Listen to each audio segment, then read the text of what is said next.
Hello friends, வணக்கம். Welcome to Eva சமையல். எல்லோரும் நல்லா இருக்கீங்களா?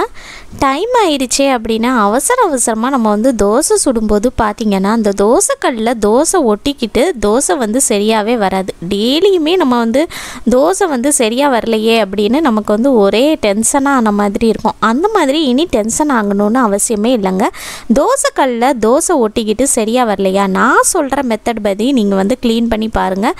தோசைக்கல்லில் தோசை ஒட்டாமல் நல்ல மொறு மொறுன்னு நம்ம கடைகளில் வாங்கக்கூடிய பேப்பர் ரோஸ்ட் மாதிரி சூப்பராக கிடைக்குங்க. அது எப்படி நம்ம க்ளீன் பண்ணுறதுன்னு பார்க்கலாம். வீடியோவை ஸ்கிப் பண்ணாமல் பாருங்கள். நம்ம சேனலை இப்போ தான் ஃபஸ்ட் டைம் பார்க்குறீங்கன்னா சப்ஸ்கிரைப் பண்ணலைன்னா சப்ஸ்கிரைப் பண்ணிக்கோங்க ஃப்ரெண்ட்ஸ். பக்கத்தில் இருக்க நோட்டிஃபிகேஷன் பெல் ஐக்கானை கிளிக் பண்ணிக்கோங்க. நம்ம வீட்டில் தோசை சரியாக வரல அப்படின்னா அந்த தோசை தவா எடுத்து அப்படியே ஓரமாக வச்சுட்டு, ஒரு சில பேர் புது தோசை தவா வாங்கி யூஸ் பண்ணுவோம். அந்த மாதிரி நீங்கள் பல வருஷமாக பழைய தோசை தவா யூஸ் பண்ணாமல் அப்படியே வச்சுருந்தீங்க அப்படின்னா அதை இந்த மாதிரி நீங்கள் க்ளீன் பண்ணி பாருங்கள். ரொம்ப ஈஸியாக நம்ம க்ளீன் பண்ணிடலாம்.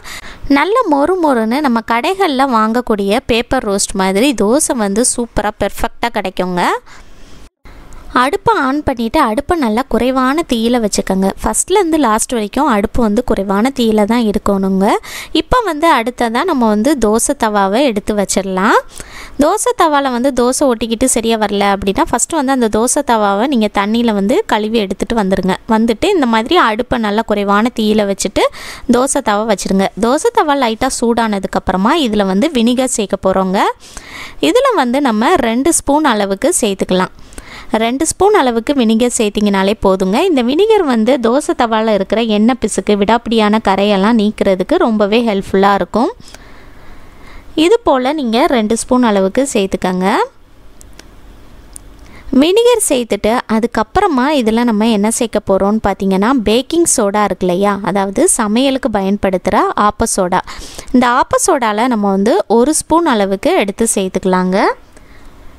இந்த ஆப்ப சோடாவுமே இதில் இருக்கிற விடாப்பிடியான எண்ணெய் பிசுக்கு எல்லாத்தையுமே நீக்கிறதுக்கு ரொம்பவே ஹெல்ப்ஃபுல்லாக இருக்கும். அடுத்ததாக இதில் 1 ஸ்பூன் அளவுக்கு உப்பு சேர்த்துக்கங்க. உப்பு இந்த மாதிரி நல்லா தூவி விடுங்க.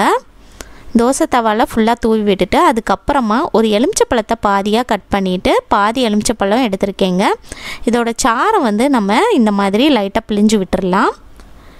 இந்த மாதிரி நல்லா பிழிஞ்சு விட்டுட்டு அதுக்கப்புறமா அடுப்பை நல்லா குறைவான தீயிலே வச்சுட்டு இந்த எலுமிச்சப்பழ தோல் இருக்குது பாருங்கள், இதை வச்சு நம்ம ஒரு 2 நிமிஷத்துக்கு இது எல்லாத்தையுமே சேர்த்து நம்ம நல்லா தேய்ச்சி விட்டுடலாங்க.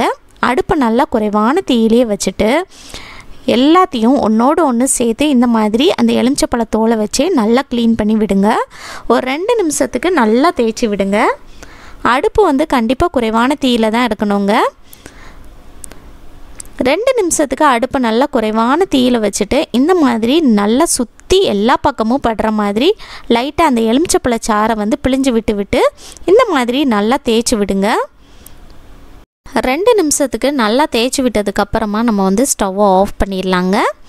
ஆஃப் பண்ணிவிட்டு இந்த தோசை தவாவை எடுத்துகிட்டு போய் நம்ம சிங்கில் வச்சிடலாம். வச்சுட்டு அதுக்கப்புறமா இந்த மாதிரி லைட்டாக தண்ணி சேர்த்துட்டு அதுக்கப்புறமா இந்த எலுமிச்சப்பழ தோல் இருக்குது பாருங்கள், அதை வச்சு இந்த தோசை தவாவோட பின்பக்கத்தில் முன்பக்கத்தில் ஒருக்கா நம்ம தேய்ச்சி விட்டுடலாம்.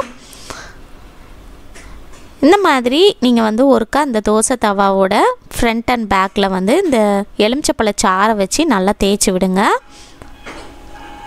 லைட்டாக தேய்ச்சி விட்டுட்டு அதுக்கப்புறமா நம்ம இதை தண்ணியில் கழுவி எடுத்துக்கலாம். இந்த தோசை தவாவை சுற்றி நம்ம தண்ணியில் நல்லா கழுவி எடுத்துக்கலாங்க. கழுவி எடுத்துகிட்டு அதுக்கப்புறமா நீங்கள் பாத்திரம் தேய்க்கிறதுக்கு லிக்யூட் யூஸ் பண்ணுறீங்கன்னா லிக்யூட் எடுத்துக்கோங்க. இல்லை சோப்பு தான் யூஸ் பண்ணுறீங்க அப்படின்னா இந்த மாதிரி சோப்பில் ஒரு சாஃப்டான ஸ்க்ரப்பரை தொட்டு எல்லா பக்கமும் நம்ம நல்லா தேய்ச்சி க்ளீன் பண்ணிக்கலாங்க. நீங்கள் ஒரு வேளை அயன் தவா க்ளீன் பண்ணுறீங்க அப்படின்னா நீங்கள் ஸ்டீல் ஸ்க்ரப்பர் யூஸ் பண்ணி க்ளீன் பண்ணலாங்க. நான்ஸ்டிக் தவா அப்படின்னா இந்த மாதிரி சாஃப்டான ஸ்க்ரப்பர் யூஸ் பண்ணி க்ளீன் பண்ணுங்கள். இந்த மாதிரி ஒருக்கா நம்ம கழுவி எடுத்துகிட்டு அதுக்கப்புறமா தண்ணியில் நல்லா கழுவி எடுத்துக்கலாம். இந்த மாதிரி சுற்றி நல்லா கழுவி எடுத்துக்கோங்க. இந்த மாதிரி நீங்கள் க்ளீன் பண்ணி விடுறப்ப அதில் இருக்கிற எண்ணெய் பிசுக்கு கரை எல்லாமே நீங்கி நல்லா பளிச்சுன்னு சுத்தமாயிருங்க. இப்போ அந்த எண்ணெய் பிசுக்கு சுத்தமாகவே இல்லைங்க, நல்லா க்ளீன் ஆயிருச்சு. இப்போ அடுத்ததாக இந்த தோசை தவாவை எடுத்துகிட்டு போய் அடுப்பில் வச்சுட்டு அடுப்பை வந்து ஆன் பண்ணிவிட்டு அடுப்பை நல்லா குறைவான தீயிலே வச்சுட்டு தோசை தவாவை சூடு பண்ணிக்கலாங்க.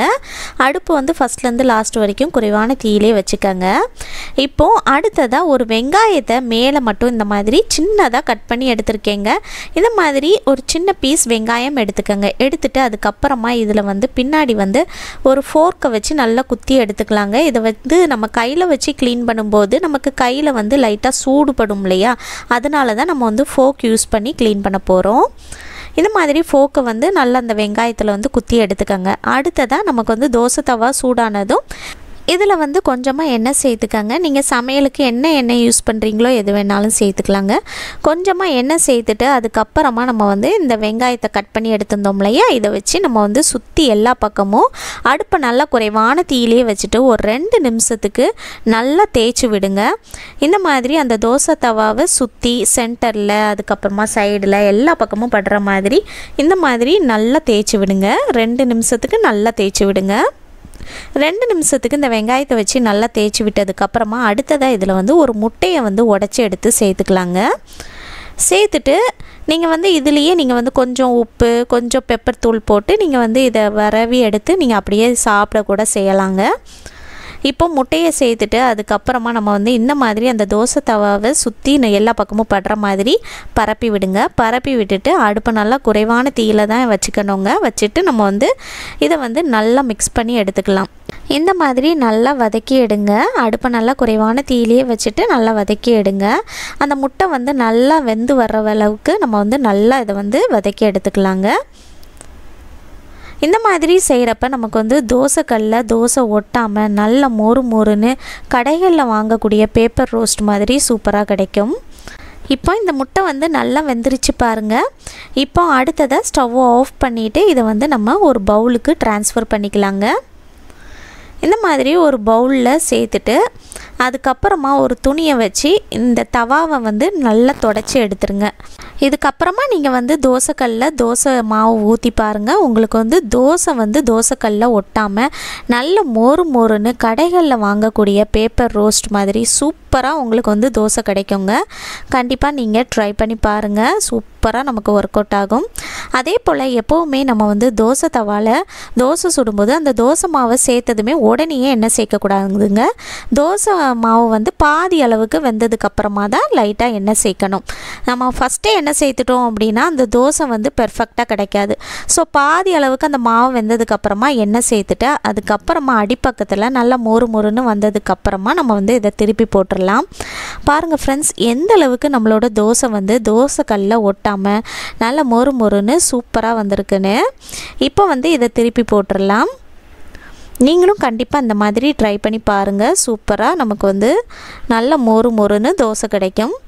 பழைய தோசைக்கல்லில் நீங்கள் வந்து இந்த மாதிரி செஞ்சு பாருங்கள். தோசை வந்து தோசைக்கல்லில் ஒட்டாமல் சூப்பராக கிடைக்குங்க. கண்டிப்பாக ட்ரை பண்ணி பாருங்கள். ஓகே ஃப்ரெண்ட்ஸ், இந்த வீடியோ முழுசாக பொறுமையாக பார்த்ததுக்கு ரொம்ப நன்றி ஃப்ரெண்ட்ஸ். இந்த வீடியோ உங்களுக்கு ரொம்பவே யூஸ்ஃபுல்லாக இருந்திருக்கும்னு நினைக்கிறேன். பிடிச்சிருந்துச்சுன்னா லைக் பண்ணிக்கோங்க. உங்கள் ஃப்ரெண்ட்ஸ் அண்ட் ஃபேமிலி மெம்பர்ஸ் கூட ஷேர் பண்ணிக்கோங்க. நம்ம சேனலை இப்போ தான் ஃபஸ்ட் டைம் பார்க்குறீங்கன்னா சப்ஸ்கிரைப் பண்ணலன்னா சப்ஸ்கிரைப் பண்ணிக்கோங்க ஃப்ரெண்ட்ஸ். பக்கத்தில் இருக்க நோட்டிஃபிகேஷன் பெல் ஐக்கானை கிளிக் பண்ணிக்கோங்க. தேங்க்யூ.